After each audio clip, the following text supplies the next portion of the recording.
You're listening to State of the Start. This is a podcast from Start Garden. My name is Paul Moore. I'm a co-director here at Start Garden. We are the ecosystem builder in Grand Rapids, Michigan for entrepreneurs, innovators. This is a podcast where we talk about the work of ecosystem building, innovation, entrepreneurship, all things. How are things changing, evolving, because they are changing every single day in every community as cities try to become much better places to grow and keep people with big ideas. So today, somebody who I love talking to every time I see him is Scott Resnick. He's from Madison, Wisconsin. Scott is the kind of guy that when you hear stories about the 10-year construction of the startup ecosystem in Madison, you get the sense that he's probably behind every single story. Is sort of like patient zero.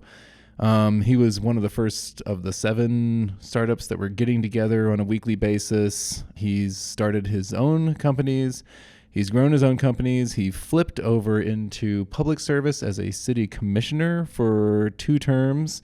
There he did all sorts of things that he couldn't do as an entrepreneur and he couldn't do in the private sector. And then after a culmination of 10 years of meeting with the same group, they finally pulled off constructing a 50,000 square foot entrepreneurial hub in Madison, which is now the center of the entrepreneur world there. And it's much, much larger in terms of funding, amount of people doing startups, amount of intellectual and social capital flowing through there than, probably was imaginable 10 years ago. So Scott is a co-founder of Harden Design and Development. It's a startup focused on full-cycle software development and enterprise web creation. Notable clients are FedEx, Coleman Campers, Mercedes-Benz, IBM, Toshiba, Toyota. Also, Scott is a former 2-term member of the Madison Common Council, where he ran on a platform of innovation, really targeting social mobility. He also ran for mayor. Scott has led efforts to close the digital divide by piloting free internet access for students on free and reduced lunch. He created the first of its kind $1.5 million seed fund to spur women and minority entrepreneurship and legalized opportunities in the sharing economy.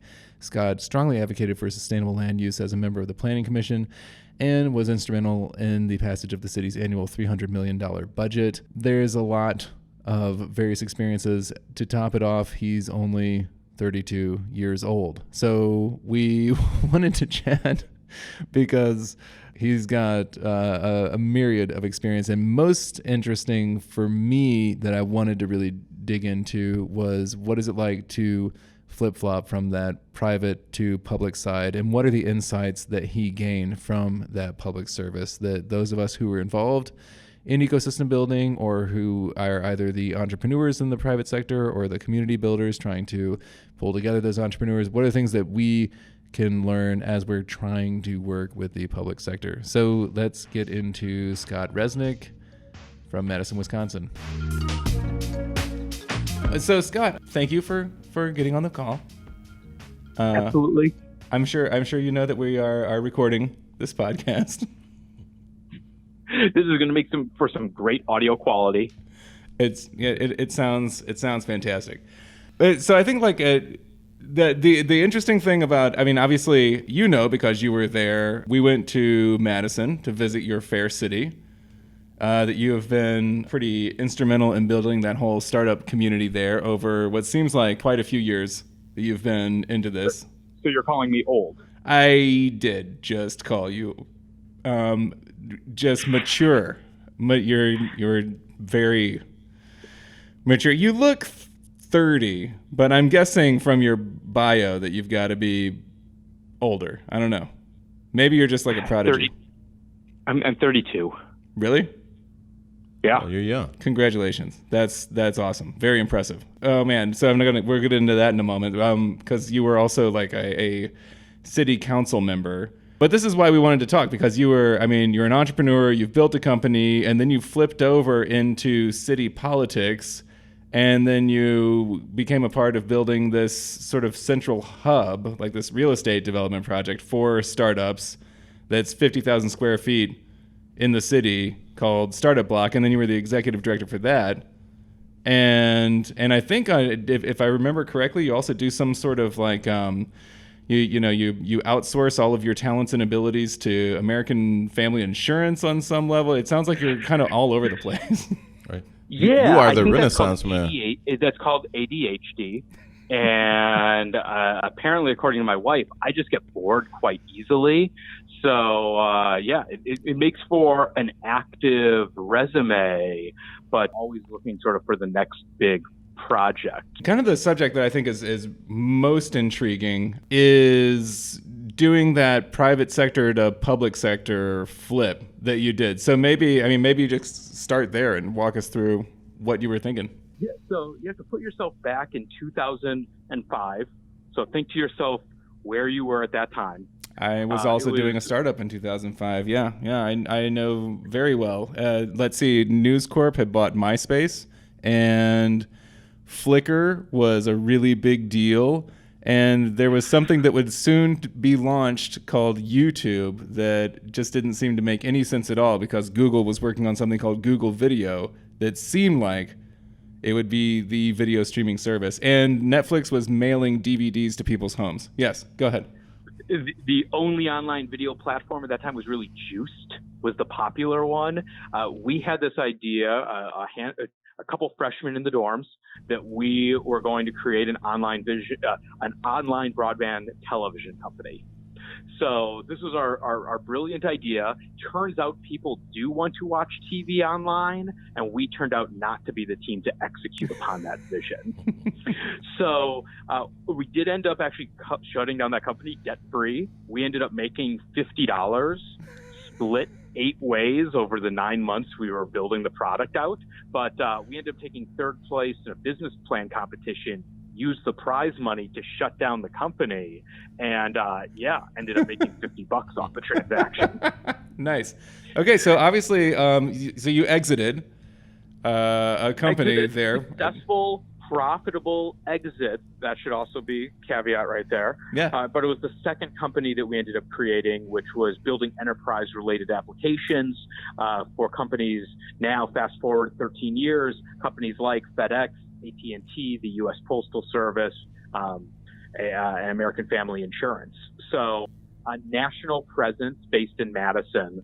But the reality was, rewind about 5 years ago, I was a poli-sci legal studies major. I had interned at the Capitol and always felt that a higher public service would be serving a civic society, and decided to jump into politics. I did not anticipate winning my first race.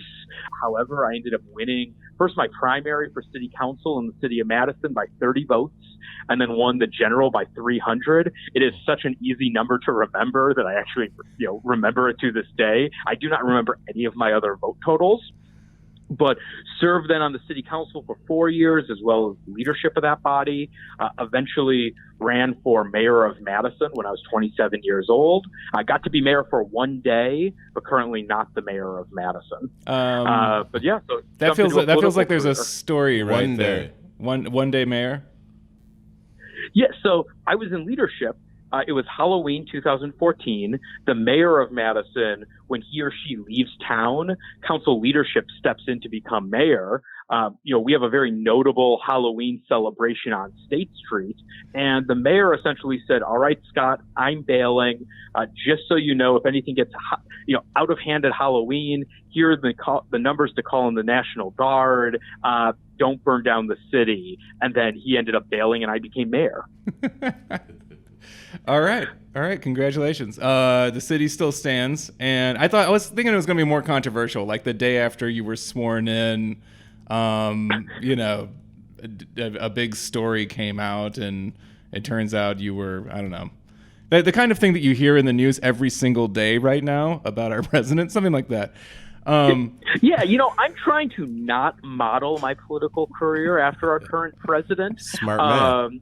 However, a lot of what, so here I am in my, mid-20s, not expecting to be elected, and pushed forward a fairly, what I would say, the 21st century agenda in Madison, trying to revitalize and think of what does a 21st century city look like. Yeah. So we tackled some really challenging issues that I decided to spearhead, and, good, bad, or otherwise. I don't know if you've heard of this service.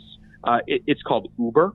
Yes. And this, Uber, you've heard of it. So they wanted to enter Madison, and quite frankly, there was a fair amount of controversy as they moved into our community and trying to put together the regulations that would allow them to compete on an even playing field as our taxi cab companies.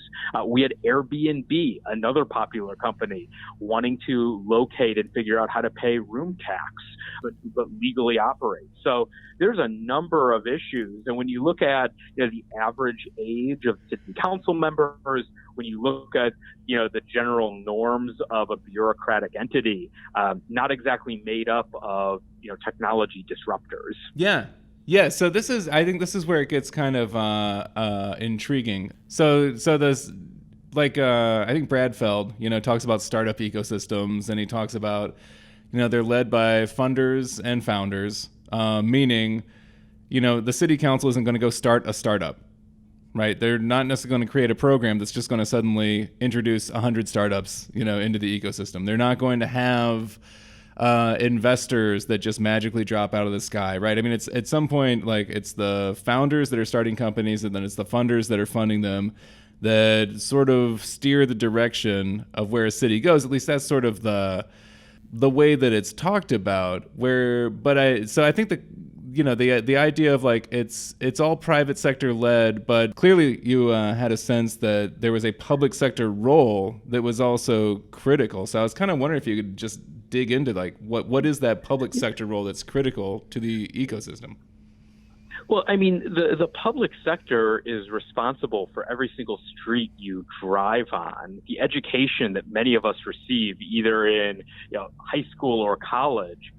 Many of those roads, whether it's student loans down to public institutions, are responsible from government entities. One of the things, as we were talking about modernizing City Hall, is we saw a need, particularly for women and underrepresented entrepreneurs, to have access to early stage capital. And from City Hall, we were able to put together a $1.2 million venture fund, providing seed grants over the course of 2 years to underrepresented entrepreneurs. So there are plenty of opportunities that you can utilize from City Hall to essentially create a much stronger ecosystem. So that's like a bullseye kind of example. $1.2 million seed grants into women and minority entrepreneurs. Now, I also have to note, because I have to constantly note this, because we just threw in the word minority, a lot of people's brains just shifted to, we're talking about hair salons and taquerias and, exclusively small neighborhood businesses, mom and pop shops. I don't know if that is what you were talking about when you said $1.2 million seed fund, but that is, I think, what a lot of people in the economic development space start thinking about as soon as we flip the race switch. Yeah, and the way we structured it is we were looking for high growth, and not to try to define what high growth is. A certain salon, I may look at a certain salon and say, this is not a high growth business, it's a single salon, but I could also look at cost cutters and say, oh, that is a high growth business. So it is that high growth mentality that you're looking to expand, you're looking to grow the workforce and looking to grow the economy. And that it did take a paradigm shift to not only get city leaders behind that concept, but then as a community to say, this is a prudent use of every taxpayer's dollar. Yeah, that was the next question. Because I think that people in public service really, at least this has been our experience, you can fund programs, you can fund not-for-profit services like classes on the business model canvas and classes on how to do social media marketing. all day long, but the moment the money's actually going to go directly into a company, people start, backing away from the edge of the swimming pool and looking for somebody else to jump in because they don't want to be responsible for, we chose a winner, A, because we put money into that company versus the one next to it. And what if it fails? Well, and the history of failure of direct investments has a long list. And unfortunately, we highlight all of the failures, and we very rarely talk about our success stories. That if you look at what the federal government has accomplished in the areas of solar and in energy, in standing up internet-related businesses or health tech-related companies, you've seen the success stories that can also come out of that. I think economic development agencies get trapped in the smokestack chasing mentality, and I do believe that there is a role both for public and private sectors to play in that. Very often, I am less optimistic when public sector is holding a ton of the responsibility or all of the responsibility. I sometimes question, in many cases, being able to run a single fund that is based out of, city government, unless you are a large metropolitan area. I usually advise highly against that. But when it comes to seed funding or seed funding investments that might be, 1% of a total capital fund, I think that's the kind of risk capital that you can afford to expend, to essentially build the next generation of businesses in your community. The other thing that the public sector has is the ability to galvanize community leaders in a way that very few startups or particularly startup community builders can do. So usually it's your mayor, simply by picking up his or her phone, can call the top 5 businesses in your community and bring them to the table to talk about an issue. I will say that was one of the areas that Madison is particularly leveraged to say, let's get essentially the largest businesses all around the table and talk to the startup leaders. You don't see that in other communities. Yeah. So real quick, you threw out a phrase, smokestack chasing. Yes. So smokestack chasing is exactly what Wisconsin did with an organization called Foxconn. So Foxconn, a Chinese company that notably builds the iPhone, offered billions of dollars in incentives to move to the state of Wisconsin and open business. Now, I will say, Google Foxconn in your spare time. You will read different stories, pretty much the opinion of everyone, that this is not going to be a successful endeavor for the state of Wisconsin. But you look at what types of tax incentives are put together for traditional manufacturing companies or other businesses to lure them into a city or a state. And the reality becomes, the real way you create economic prosperity long term is you build the company in your community. And if you take that approach, that is where you see long-term success stories when it is built truly in your own backyard by entrepreneurs and founders that are located in your hometown. Yeah. So the $1.2 million fund versus, what would amount to billions of dollars in incentives for Foxconn. I'm kind of just want to play with what was the struggle to pull together $1.2 million in seed grants for women and minority-owned businesses versus, what everybody was the entire. I sort of see a horde of people clamoring out of City Hall and the state capitol to chase after a big company like that. Yeah, no, I mean, the difference was gaining the political will to say that we want to promote a program such as the Doyen. It's called the Doyen Evergreen Fund, who eventually we went to a third party to actually contract the administration of that grant.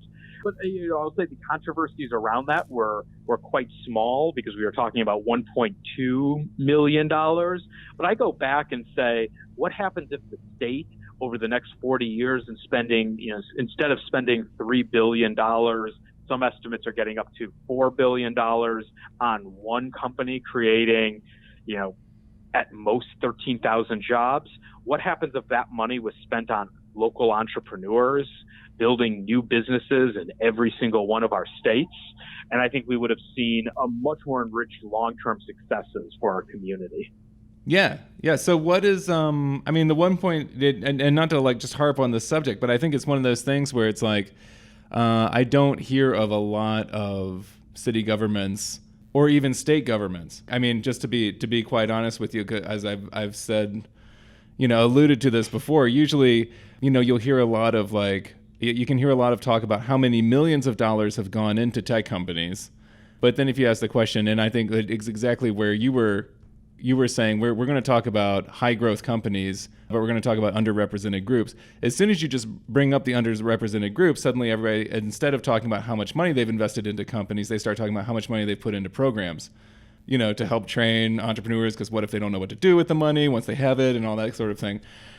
Do you think that you taking on that role as a city commissioner, that was instrumental in being able to shift some of the thinking and actually get money into the hands of real entrepreneurs that didn't have access to capital and actually solve a capital access problem? Yeah.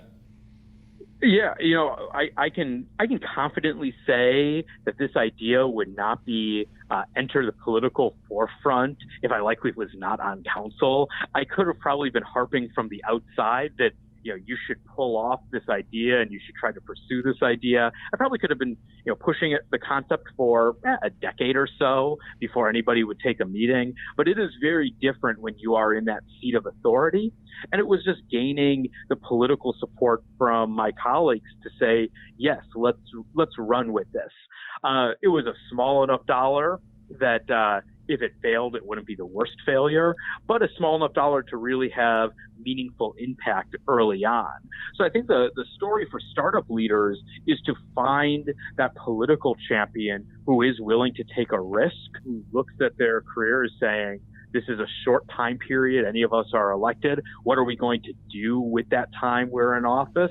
Not worried about re-election and really worried about what kind of impact we can have in our community. I think if more politicians approached entrepreneurship and just their own time in office, I think that would improve many of our startup communities.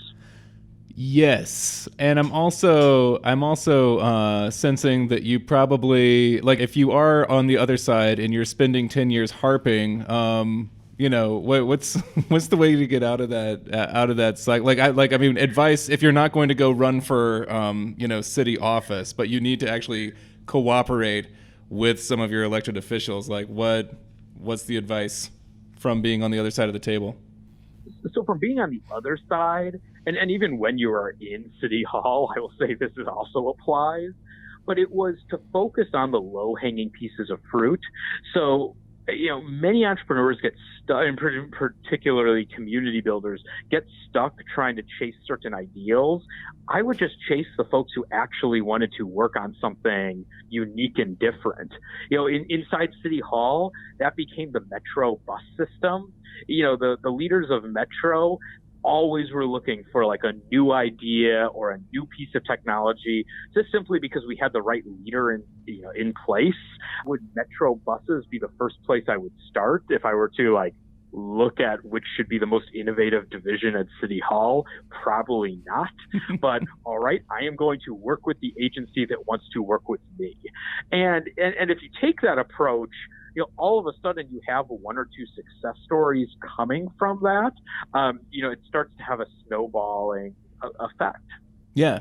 Yeah. And what about, I'm kind of also curious about just like when you're trying to push innovation through an entity. I mean, I think you're sort of suggesting go find the people that actually want to innovate. But also, I mean, it's a political, structure. And there's a lot of relationships and a lot of staff. I mean, it seems like there would be a lot of ways in which innovations could be squashed as, a handful of like brave souls are trying to run with them. Yeah, what I will tell you, when I ran for election, ran for mayor, there were definitely certain folks who work at City Hall that were absolutely set on voting against me. Definitely put my opponent's yard signs in their yards. And that was, I'm accustomed to that, because you also find those who, really are looking to innovate inside their own field. I found the same thing happened when we were raising money for Starting Block, the Tech Incubation Center, and we had to raise a fair amount of private funding, and it was chasing after those companies that really wanted to give back to the community. We found those champions in American Family Insurance and MG&E, our local power utility. That is, I would not have originally thought that two innovative companies were going to be our legacy insurance carrier and a power utility, that they were going to help us raise, what eventually became millions of dollars to build the tech beacon of Madison. But sure enough, they became our champions. There are 3 or 4 companies that, if you were to just look at, research on Madison, you would say, oh, these are your innovative companies. And you would also see, sometimes zeros by their name of actual donations to our project. Right. Yeah. So maybe we should just hear about that, because that sounds like another. I mean, we talked a lot about the seed fund, but obviously 50,000 square feet of, I think it looked like new construction when I was in there. That's dedicated startup space called Startup Block. You were obviously executive director is one of your roles of that space. How did that come together? Well, so this was an idea. I mean, this was right around 1871 CAC had not opened 1871 yet in Chicago. Oh wow! So this is like 2010, 2011 ish. Yeah. So I had pitched basically this concept to one of my buddies, which was, what happens if we moved in all of our startups, took space in the same office building, we would be neighbors, turn it into a nonprofit, and take the proceeds and put money into the startup community with those resources. That was the giant vision. And this is, by the way, just for time stamping, you were 24 years old, I'm guessing? Yeah, 24 years old. The follow-up question would be, how much experience did you have creating nonprofits or real estate experience? And the answer would be none. So it's actually more difficult to do what I just shared. So we actually ended up creating a board. We would meet every single week at 9 a.m. on Thursday mornings for almost 7 straight years. Probably meeting 48 of the 52 weeks, just trying to pull this project together. There was a great headline story about the giant rehab that we were doing in Madison. Clearly, when you visited the site, you were in a new construction, not the rehab. Right. We had a number of starts and stops, but eventually got the project completed. How many are part of this board that's meeting every week? So just you and your friend? We had 11 members. And I will say, they represented organizations as the doers. We probably, if we would have wanted to say, hey, let's bring the chancellor of the university into this meeting, well, we would not have received, an hour of the chancellor's time for 7 straight years. But we found 2 individuals with the university that thought this was a passion project and were willing to work on it. We probably would not have gotten the CEO of our power utility, but he sent their economic development director, and she is still a board member today. So it was not an easy task, but now we're starting to see the results of it. Yeah, and I want to get into the results, but I'm also kind of curious, where in those 9 years, when did the momentum really kick in? So, I mean, the start and stop was when we publicly announced the project, which I will say the media got a hold of before we wanted to share it with the media. We were in incognito mode for almost 3 years. A lot of folks like to say, all right, we're going to start a major initiative and project, and let's announce it on day one. Yeah. The reality is we were meeting for 3 years before we ever announced anything publicly. And then it still took another 2-3 years to actually get a site and build. So to really answer the question is it was a process from the first day. We ended up finding momentum really once we ended up having the first major commitments, when it was announced that American Family Insurance was going to make a substantial pledge, that we had the CEO of AmFam, essentially, which is the second largest employer in our community, say, we are going to put our weight behind the project, and it was going to be a passion project of theirs. Then all of a sudden, the CEOs, some of them, in town, had no clue who we were. Right. We're taking our phone calls. Yeah. Yeah, so having a big, respectable leader in the community get behind it sounds like started to help out with some of the unlocking the funds. What was sort of like the stack of funding? I mean, just in a really broad strokes, like how much of it was state, city, private, philanthropic? City. So it was about a $10 million raise, 1.5 from the city of Madison, 1.5 million, about 700,000 from the state of Wisconsin, another 300 plus from EDA, the Economic Development Administration from the federal government, and then the remainder was from philanthropic and corporate business leaders in Madison. Yeah.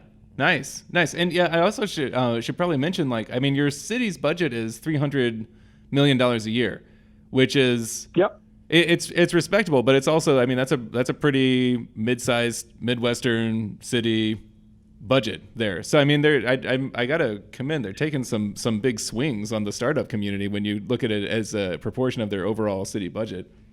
Yeah. So what I will say is, Starting Block became, it was not the building that came first. It was the startup community. So one of the things that predated this whole project was an organization called Capital Entrepreneurs.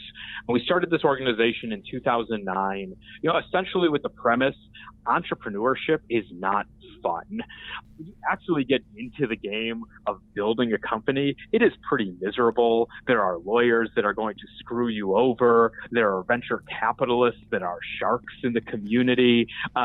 Really, like, making payroll if you are a young company is rarely easy, let alone like the delayed gratification of things like salary and sleep. It's not fun to be an entrepreneur. So we created this social group. It was originally 7 of us. We then called it a club called Capital Entrepreneurs because we convinced a law firm they weren't allowed to show up. Well, they weren't allowed to pitch us at our meetings, but they could pay for our drinks. And thank you, Michael Bess, if anybody is listening, for paying for our drinks back in the day. That group grew to about 300 resident companies over the course of the next decade. So it became that social network and fabric. We had companies in the Madison area that started to raise. We had other groups that were actually creating real meaningful jobs in our community. So Starting Block, because of the soft infrastructure and the capital that was already being laid in the community, we were able to build out a 50,000 square foot innovation center and hub of entrepreneurship. And I think many communities, will say, oh, how do we take our community to the next level? Let's build a giant innovation alleyway or neighborhood.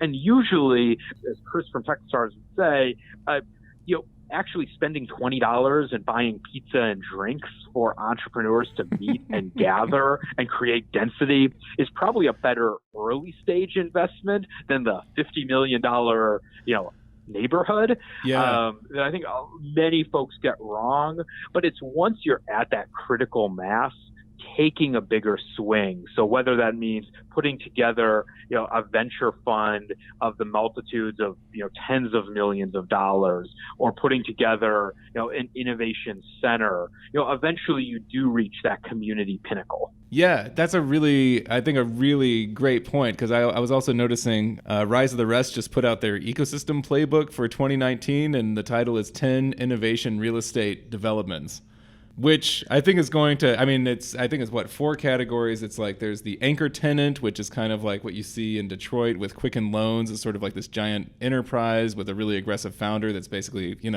creating a startup community around him.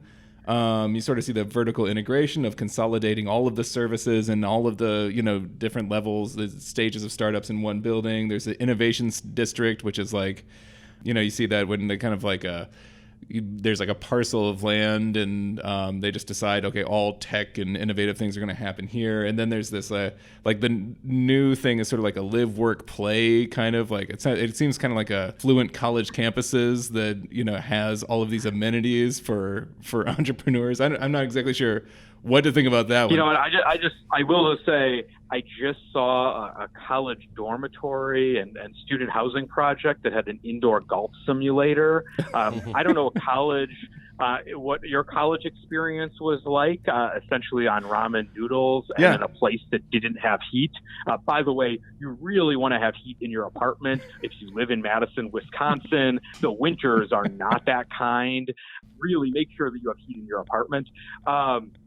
So you do see these kind of models, and I will say to their credit, being able to highlight some really exciting things, from our collective in Tampa, Jeff Viddick's project around building an innovation center in Tampa Bay.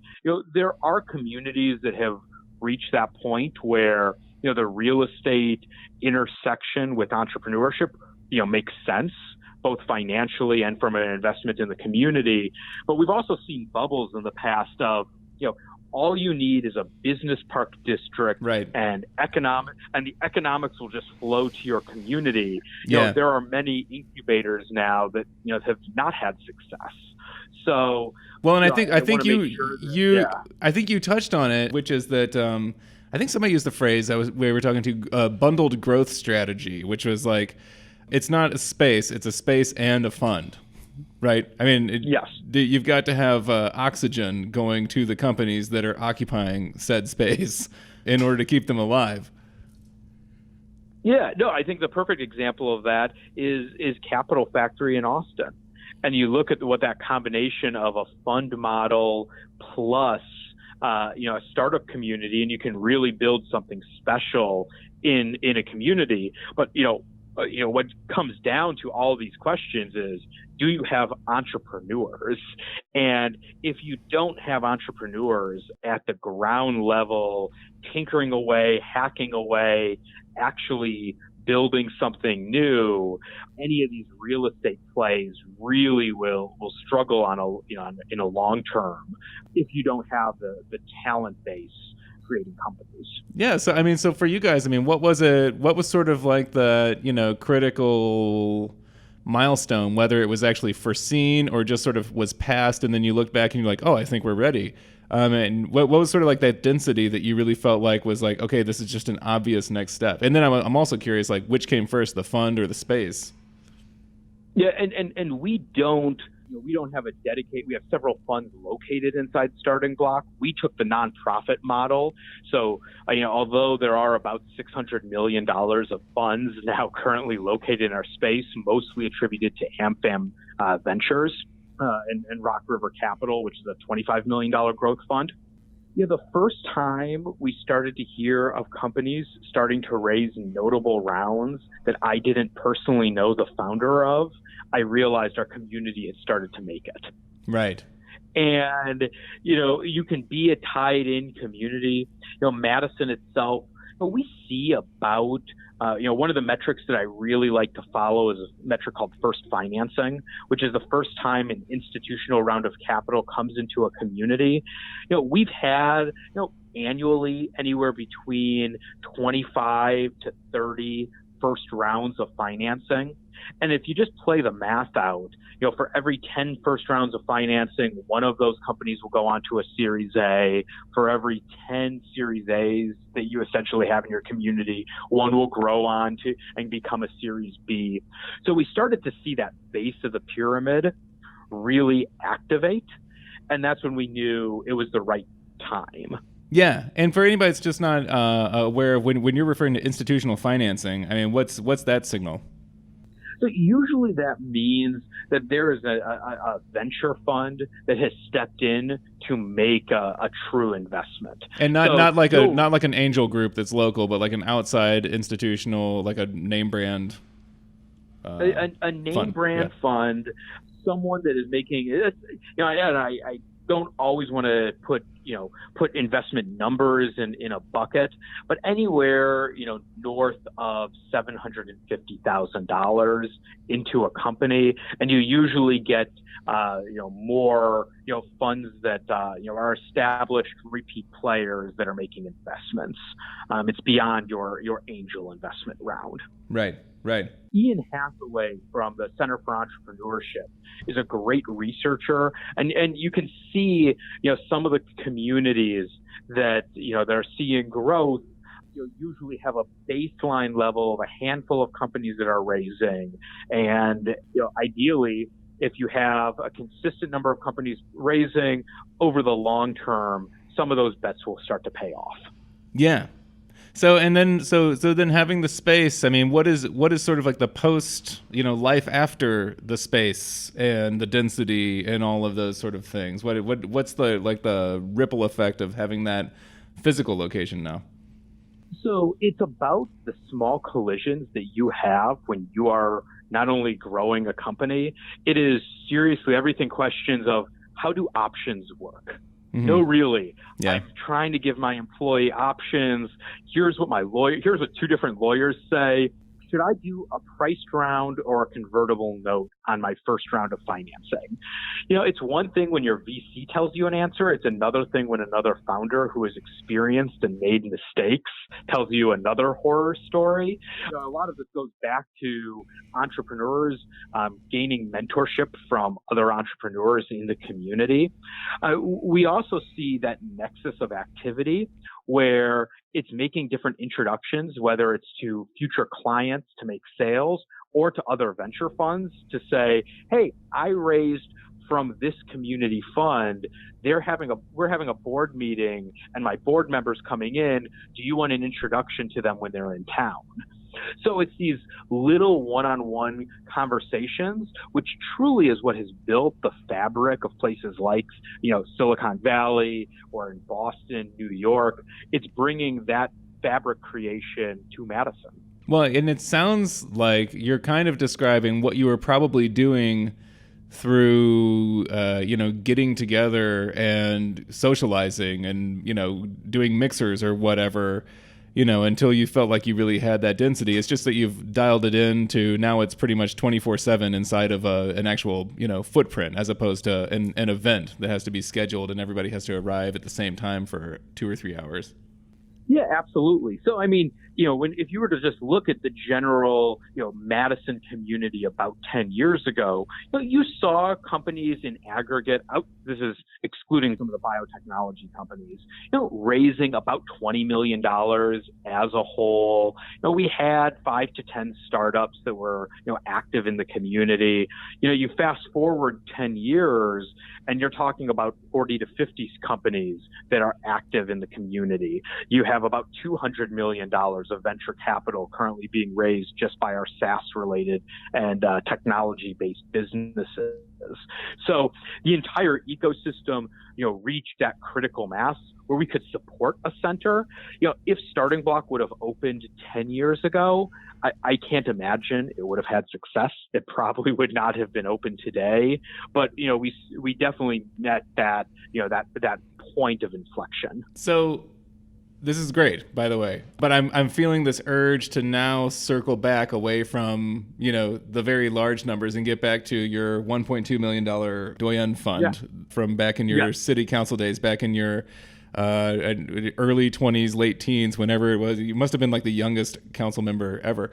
How has that played out? I was not the youngest council member ever. I was the youngest council member to represent any major metropolitan city. I held that title for a very short window because apparently I continuously get older and then someone else young gets elected. So that was a little bit of a disappointment, realizing you are no longer the youngest, but it's a fun title to hold. Yeah. Well, and it's a game that you really can't win in the long term.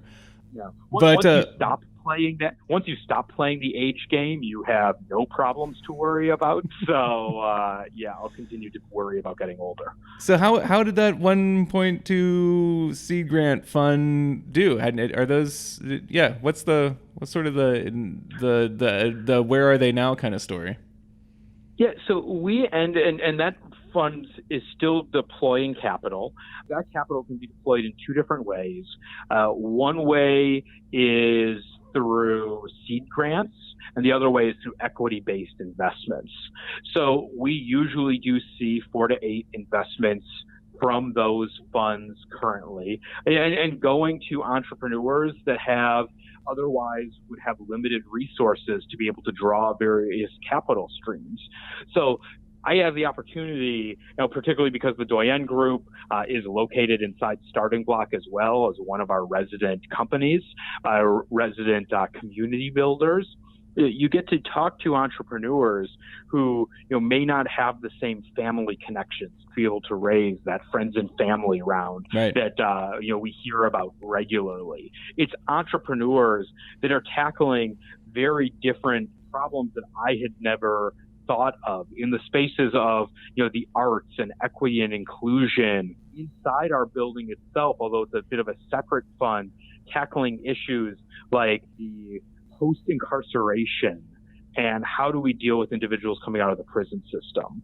How do we tackle pieces of health and well-being and in education and climate resiliency? So we're seeing a number of organizations and a number of startup companies with very innovative ideas. A lot of these companies are still in its infancy, but the true area of both in social impact and just providing capital to those who didn't previously have the same access to capital is how you create a more inclusive economy. Do you foresee that there's an on-ramp or a merging, maybe is a better way of saying it, of those lanes of sort of like what the mainstream sort of momentum that's happening at Starting Block and some of these like new, whether you call them social innovations or just underrepresented entrepreneurs? Do you see the merging of those two things down the road, or do they seem like they're just completely separate beasts? No, and I see that as an area that is, certainly converging once you get to the later stages of capital. Interesting places to be able to deploy capital right now. There is, putting into the next scooter company so you can have 3 or 4 competitors may sound like a good idea. But if I tell you that there's a company right now in the Atlanta area that can work with financial institutions to locate individuals who may have a conviction 15, 20 years ago, but would now make fantastic customers for your financial institution, opening your customer base, that may start out as a social impact idea, but certainly turn into a venture-worthy company at later stages. So I think although on the social impact front, trying to overcome that risk capital factor that many traditional investors have avoided, but certainly once you start reaching later stages, provide immense opportunities. I'll tell you, I never would have come up with the idea of Rent the Runway. I never would have come up with ideas like Lululemon. Actually, that is one I can 100% say would never have crossed my mind. So it's building a diverse set of entrepreneurs and founders, and however it takes us to get there in society. And I truly believe later stage capital markets will also benefit down the line. Yeah. Well, Scott, this is why I love talking to you, because I do think that there's probably... I get a sense there's a lot of stories over the last 10 years that have come out of some of the complicated work that has happened in Madison, and there's probably a lot that's been learned. So it's always fun to dig in and get more of the backstory of what's going on. Oh, certainly. And I mean, the one thing that I would leave you with is it takes a decent amount of delayed gratification. This work is not easy. I remember, the first major hurdle we faced with building the Starting Block project, and sitting around the table of folks who had been working on this for 2 years, and essentially taking a voice vote of should we just quit? Yeah, that happens, and I'm very thankful that almost everyone stayed on once we had that voice vote. And if you look at it now, it has become a cornerstone for our community. So it does take folks willing to essentially persevere throughout the many challenges that you will face. Many opportunities await. Startup communities can occur, but they don't occur overnight. So if you are willing to be patient, willing to put in 5 to 7 years on the initiative, Also going back to, Brad Feld saying that you need to be able to put in a 20-year commitment to your own community. And by the way, tomorrow that 20-year commitment is going to start over. Yeah. That mentality you need to take to really build and see a prosperous ecosystem. I'm glad now that we put in the time and energy. I think it created a few more white hairs. Like, people think I'm a little bit older than I actually am, but I think Madison is better off for it. Yeah. Well, and it sounds like you didn't start off with any sort of superhero that could write the big fat check. It sounded like it was pretty much, people in the community that wanted to see something happen, and then the heroes showed up down the road that could really help move things along, but they weren't there at the beginning, and probably not in the the day in and day out for a lot of years. Yeah. No, and I mean, I will say our heroes popped in, once every 6 months. It was always a process of keeping them satisfied, but it wasn't about, the community heroes. It was about the grassroots entrepreneurs and founders, and, being founders ourselves, many folks around the table being entrepreneurs, keeping to our roots. We were going to build a project that we wanted to be a part of, and we never lost sight of that. And the heroes eventually jump in at the story. We always laugh that the different phases of credit, and our favorite phase is those who jump in at the last minute and take all of the credit. Yeah. That wasn't what we were about, although we were willing to hand out credit at any given point. It was about servicing our founders and building a better startup community. Awesome. Thank you, Scott Resnick from Madison, Wisconsin. It's always great to talk to you, and I'm looking forward to seeing you soon. Thanks so much. Looking forward to it as well. Take care, buddy. All right. See ya.